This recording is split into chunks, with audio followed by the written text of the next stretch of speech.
Good evening. Good evening. Can everybody hear me? Good. Good evening. My name is Darren Edwards. As introduced, I'm a disabled adventurer, and I had the absolute privilege and honor of leading the Kayak for Heroes expedition last year, which saw 5 completely overambitious, injured and wounded veterans kayak from one end of the country to the other, Land's End to John O'Groats, 1,400 kilometers. So I wanted to tell you about that story. It's a story of obviously overcoming adversity in various different forms, something that we're all familiar with and accustomed to after 3 years of the obvious. And I guess my story starts with the clicker working. There we go. The story starts 6 years ago. So the story starts with, I guess, the man that I was and still am.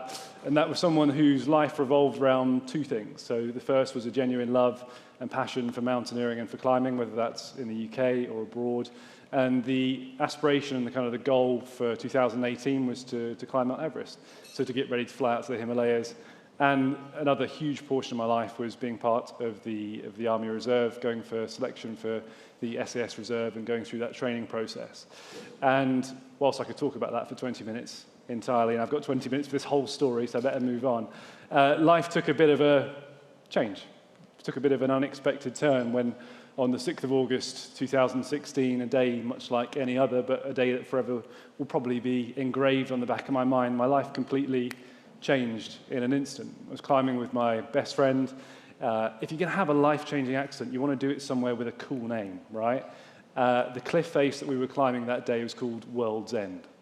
So it was fitting, really. This is a 120-foot limestone rock face in Llangollen, so just inside the Snowdonia National Park. And as we get to the final pitch, so we're lead climbing, you're putting in your protective gear as you go. As we get to the final 35-foot pitch to top out at this 120-foot sort of cliff face, I'm leading. And I get to the top. And it's only once I'm at the top and I take a look back down at my climbing partner, my best friend, Matt, who's below me, and the sort of thing that for the climbers in the room, you get pretty comfortable with just standing on the edge, looking down. But it's only as I'm standing on the edge and looking down that the 6-foot wide chunk of rock that I'm stood on cracks, drops, and before I know it, I've been thrown clean off the top of this 120-foot drop. And in the 3 to 4 seconds of fall time between falling and impact, and I was kind of pretty much committed in my mind to the fact I was going to fall 120 foot and that would be it. I kind of contemplate everything that I'm about to lose, friends, family, the life that I had, the the passions and the hobbies that define me as a person. And I land 35 foot down on this tiny 6-foot wide ledge that you can see on the picture on the left-hand side. And I land flat on my back and I start to tumble. And I don't know it, but on impact, I've broken my back and instantly paralyzed myself from the chest down. But it's as I'm tumbling and I'm about to slip off that next 90-foot section that Matt has seen me fall, has sprinted, and has jumped on my body with half of me already gone. So he undoubtedly saves my life. But that day obviously marked a bit of an unexpected turn in life, and hopefully this is going to work. There we go. That's World's End in all its glory on the right-hand side. This picture turned up on Twitter. Surprisingly, I didn't see it on the day. I was rather preoccupied. But I saw it about a week later. And for me, when we talk about perspective, when you need to take a step back to look at your life and the things that you've got in it, when I saw that picture, even though I was in intensive care and I didn't know at this point kind of what had happened, I remember making the promise on that ledge. So I was there for about 2 to 3 hours before Mountain Rescue turned up and the Coast Guard helicopter got me out, took me to Stoke Major Trauma Unit. But it was on that ledge in those 2 to 3 hours, had a lot of time to think, had a lot of time to think about how life might look different and how things didn't feel right. But I made myself one simple promise. And it's a promise that I've sort of, thought about every single day and I've reaffirmed to myself every single day. And it was that whatever this is, and I remember phrasing it in that kind of way because I didn't quite know what this was, whatever this is, don't let it beat you and never give up. And that was that simple promise to myself. And, that day marked what would be a 5-month journey through intensive care, coming around the next day, being sorry, this isn't exactly a perk-up story when you've all been drinking. It'll get there, I promise. But it was coming to terms with the fact that I'd sustained a life-changing injury, and I was told pretty much straight out the bat that I would never walk again. There was too much damage for that ever to kind of come to pass, or a recovery to happen. So doctors are brilliant, aren't they? Black and white. They give it to you black and white. I needed to accept what had happened, accept that I wouldn't walk again, move on, and embrace a new type of life. And it was probably the single best bit of advice I got, because it gave me that clarity that, you know what, I can't look back. There's no going back to the guy I used to be in terms of what that man used to do. I'm still fundamentally the same person, regardless of the fact I can walk or I can't walk. So as much as we call it a life-changing injury, and I call it a life-changing injury, this is a story of not letting adversity define the person you become, not letting the challenges we face define the person you're going to be in the future. And for me, those 5 months in intensive care, 6 weeks of bed rest, which was mind-numbingly boring, 6 weeks just lying there waiting for your back to heal. I remember that commitment that I made on that cliffside every single day, and I was determined that whatever life was going to look like moving forward, I would embrace it, I would embrace the adversity, and I would come out stronger. Whenever we face adversity in life, I think we all come out stronger if we choose to. And for me, I made one simple purchase, one logical kind of purchase that I thought everybody in my position would do, and I bought a kayak. So I'm still a patient at this point. I'm in hospital for 5 months. It's about 4 months in, and I get a day's leave, a bit like a prisoner on day release on good behaviour, and we go up to Manchester Kayak Shop, and I've still got my hospital wristband on at this point, and we wheel in, and kind of say, give me a kayak and all the gear to go with it. Never ever kayaked in my life before at this point. And it's only the next day when I go back to hospital and I speak to my physio that I ask the simple question, could someone with my injury level kayak? My physio laughed in my face. And I was like, that's the answer I needed, thank you. Whenever somebody says that you can't do something, what does it make you do? Make you want to do it a little bit more. So after 5 months of being in hospital, the very next day, my friends, who are diamonds, all of them, had booked the local swimming pool for 2 hours, and it would be the first time that I would ever kayak. And I can't tell you how, I probably say the word shit, can't I? We're all adults here, how shit I was to start with. My physio was right. It's really, really, really difficult for someone that's got no core function, no leg function to kayak. But no matter how many times I fell in over and over, and how many times my friends had to dig me out of that water, put me back in that kayak, dig me out of that water, put me back in the kayak, I was determined that it would be the start of this Darren 2.0. We'll call it Darren 2.0. Because I was trying to find new purpose, new meaning. What was the reason I wanted to get up in the morning? What was my drive? What was the reason to keep pushing on those days where maybe things did feel a little bit tough emotionally? Because at the end of the day, this is still dealing with huge emotional trauma, a huge life-changing event. But I was determined for it to be post-traumatic growth as opposed to post-traumatic stress, which we hear a lot about. And this picture is taken 6 months after my discharge from hospital, so about a year after my accident. And I go for selection for Britain's Paralympic kayaking team. And it was another repeat of that day in the swimming pool, just falling in, falling in, falling in. So I don't think they saw natural kayaking ability or talent at all, but what they saw was grit, determination, and I think stubbornness, probably one of the most underrated qualities that all of us probably possess. And it was the start of a new journey. It was the start of a new purpose in life, the new why. What is your why? This became my why. And I thought it was destined that, having watched the Paralympics from that hospital bed during that 6-week period, and watching Paralympic kayaking, looking at it and thinking, that's going to be it. I thought that I would be destined to go to the Paralympics. Maybe it was arrogance, maybe it was just over-ambitious kind of, spirit that I couldn't keep down. But in order to go, you had to be number one in the country, in your category. You had to be number one. And I started off way off the pace. I started off just falling in. Finishing a race would have been a huge achievement. This is a 200-meter sprint. But month by month, hard work, grit, determination, once again, those times start to come down and down and down. And I start to get quicker to the guy who's been number one for 10 years. Really, really extreme, elite athlete. And it's getting up to the period where it's the decision maker. This is going to be the big race, the big decider for who qualifies, who goes forward to Tokyo 2020 +1, for obvious reasons. And 2 weeks before, I throw my shoulder out. 2 weeks before, an injury that, has always kind of plagued me, I would say, as a result of my injury and the day of my accident, came back. And I watched that deciding race at home on YouTube Live, and I watched 3 years worth of hard work slip through my fingers, and I felt at loss. I didn't really know what to do with myself. I felt sorry for myself for the first time in 4 years, but determined to not let failure kind of stand in the way of doing something really great, I came up with a simple idea, and that was, would it be possible, this is another question I could have asked my physio and been laughed at for, would it be possible for someone like me to paddle from one end of the country to the other, something that had never been done before?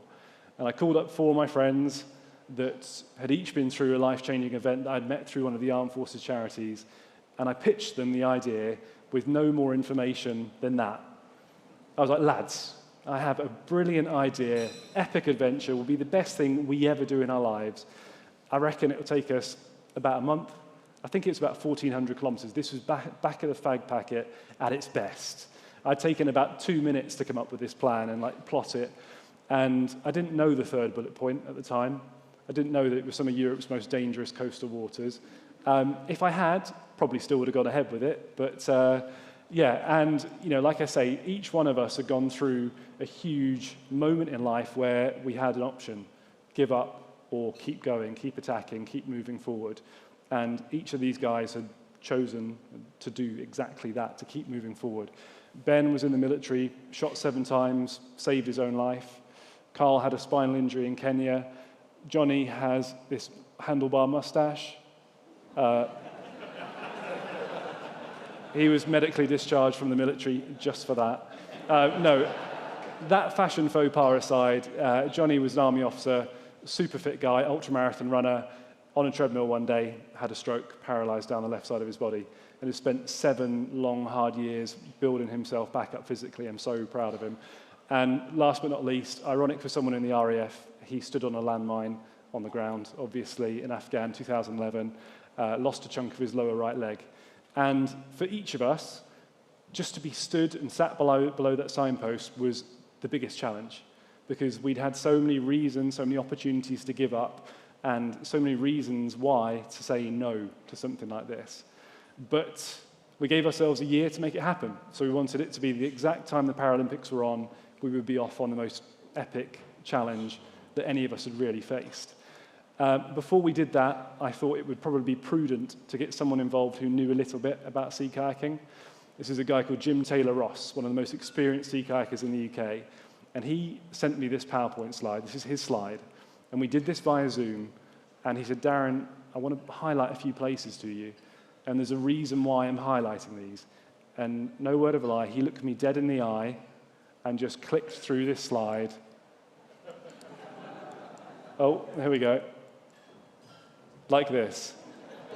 And he just looked at me dead in the eye. And, honestly, gave me the shits pretty much, put the fear of God into me. But he kind of said, Darren, I believe that you guys can do this. I know the sort of guys you are. You want to adapt, overcome, whatever you need to do to make it happen. I'm sure you will give it your best to do. But you just need to know that what you're doing is incredibly dangerous. I mean, for one point, mort in French means death.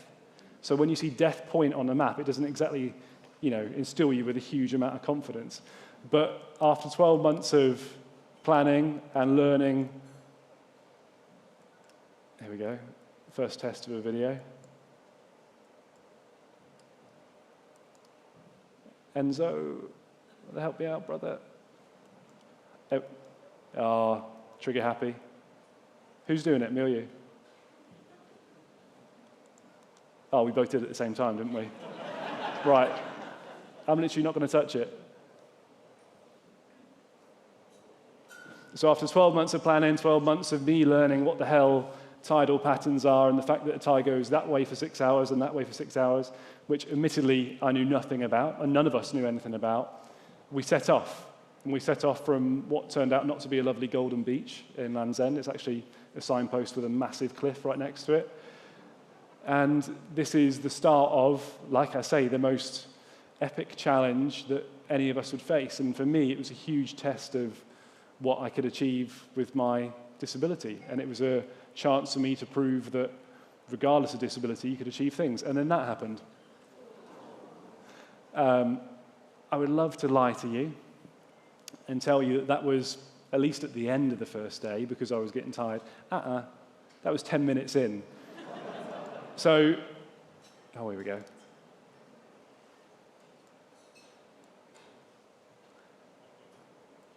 Oh, I don't want to see it again. If you could just move to the next slide, that'd be great, thank you. So me, Mr. Expedition Leader, my bloody idea in the first place, I was nervous, and it was like a Six Nations, England versus France battle between me and the waves, just to stay up. And I was looking at the other guys, sunglasses on, hats on, looking like it was piss easy. And what happens when you compare yourself to other people? You often put yourself down, don't you? So the one thing I should have been doing was concentrating on the one thing we were there to do, to kayak. And all I'm doing is getting absorbed in the fact that I don't look quite as cool as the other guys, or that I don't look quite as competent. And I thought, because I'm expedition leader, I should be that guy that they're like, he's got it sorted. But at the end of the video, you saw probably the most important decision that I made during the entire expedition. And that was, once we fell in, and the safety boat's there, all the cameras there, and they're like, Darren, come on, let's get you off, let's get you dry, let's get you changed. It was a decision to not give up, because falling in that quickly was a huge blow to confidence. And we never practiced remounting from the sea before, but I said to Johnny, we're going to flip this kayak, drag ourselves back in, and get going. And that's what we did. But it took 4 attempts. The first 3 attempts, I got in. Can't tell you how impressive it is for someone who can't move their bum to get their bum into that seat when it's moving. Got my legs in, about to pick up the paddle, another wave came, knocked us straight back out the other side. This happened 3 times. So by the 4th time, Johnny is pissed. He kind of wants to get back on the boat. He's like, Darren, come on, let's do the easy thing right now. But I was so determined to not be defined by that bit of adversity right at the start of the expedition. And it was the best thing that I did, because it started for me the real expedition. Falling in kind of baptized me. I'm not a religious guy, but it baptized me, and now I was ready. And it didn't, in my mind, matter if I fell in every half an hour. I was going to make this happen for me and for the team. And it started, what would be an epic undertaking, but there were so many opportunities, so many moments where I couldn't believe that I was doing it. I couldn't believe that 5 years after my life completely flipped from one kind of clear trajectory to another, I was paddling off the Cornish coastline, the Devon coastline, doing 60 kilometers a day, out at sea for 12 hours, battling the waves, riding the waves, whatever it would be. I just couldn't believe, I have to come up with a hand signal. I couldn't believe that I was doing it. We'll go again, if that's all right. And this video takes us from the start of Death Point through to the end of the first week of our expedition.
So for me, this picture in particular, I'm conscious of time, sorry, summarizes something really important to me, because it's taken exactly 5 years after my accident. So 5 years after life could have taken a nasty turn had I let it, there's a really sweet moment here because 5 years have passed.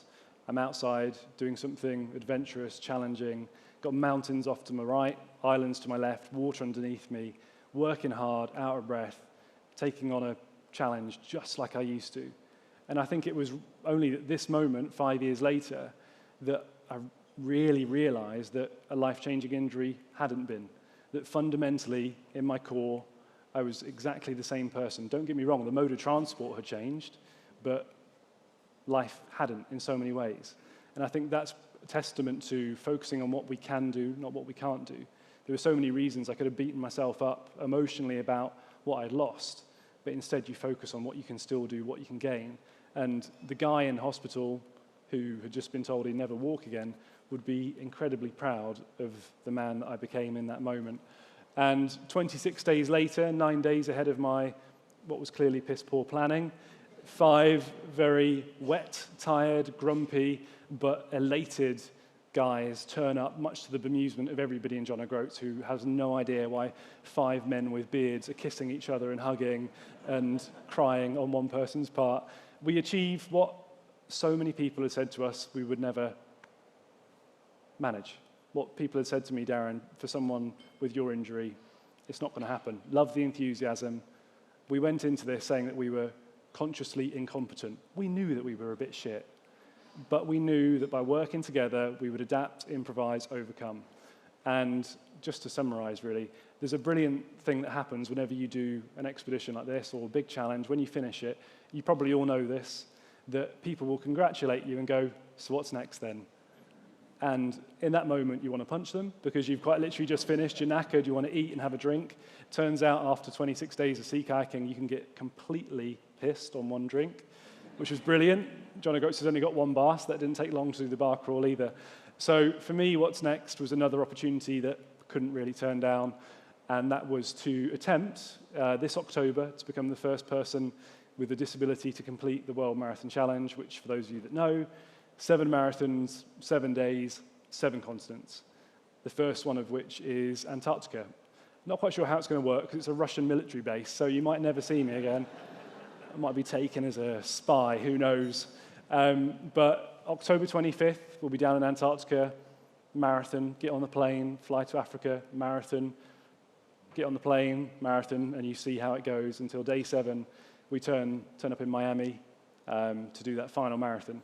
Now, for me, 4,000 people or so have climbed Mount Everest. 180 people have done this challenge. So isn't it funny that sometimes in life, it brings you full circle? You might not achieve what you initially set out to be, but you can still achieve something incredibly important to you, important to your soul, the person that you are. So that is the quickest I've ever run through that, and that's not gone too bad. So I do apologize for going over that. Thank you.